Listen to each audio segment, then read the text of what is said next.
বাংলায় খবর দে, সন্ত্রাসীদের খবর দে, কথা বলার ঠিকানা এই বাংলায় হবে না, খুনিদের ঠিকানা এই বাংলায় হবে না, চৌরাকারের ঠিকানা এই বাংলায় হবে না।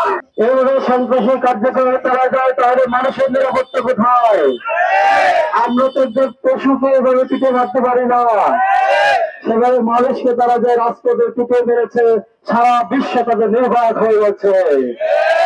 আপনারা অবশ্যই জেনেছেন যে ছাত্র জনতার এবং তৌহিদি জনতার বিপ্লবের মাধ্যমে 5ই আগস্টে আমরা এই বাংলাদেশকে নতুনভাবে স্বাধীন করেছিলাম।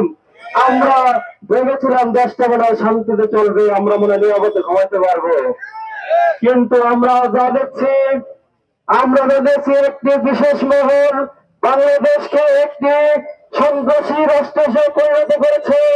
ইটকোর হাসপাতালের সামনে যে নৃশংস হত্যা হয়েছে, এটা শুধু হত্যা নয়, এই হত্যাকাণ্ড সিনেমা করে হার মানিয়েছে।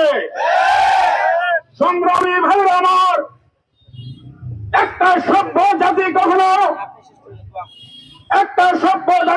একটা মানুষকে ইটের পর ইট দিয়ে ফেতনায় মারার পরে সেই মানুষের উপরে মৃত্যু নিশ্চিত না হওয়া পর্যন্ত উপরে উঠে লাফাইতে শেষ করেছে তাদের জীবন।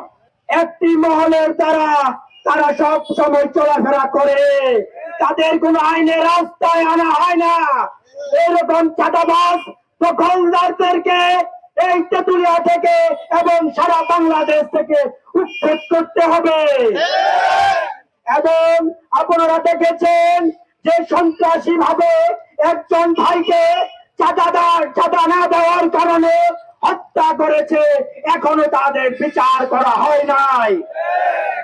যে আকাঙ্ক্ষা নিয়ে জুলাইয়ের বিপ্লব হয়েছিল, আমরা একটি স্বাধীন রাষ্ট্র দেখতে চেয়েছিলাম, আমরা একটি সন্ত্রাস চাঁদাবাজ মুক্ত দেশ দেখতে চেয়েছিলাম, আমরা একটি ফ্যাসিবাদ মুক্ত দেশ দেখতে চেয়েছিলাম।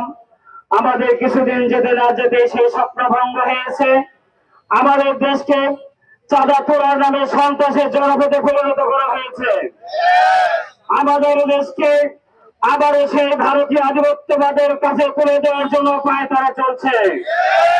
আমরা এটা হতে দিতে পারি না। বাংলার মানুষ সিদ্ধান্ত নিয়েছে, আর কোন ফেসিবাদ নয়, আর কোন চাঁদাবাজ নয়, আর কোন স্বৈরাচার নয়, এবার ইসলাম দিয়ে তারা দেশ গড়তে চায়।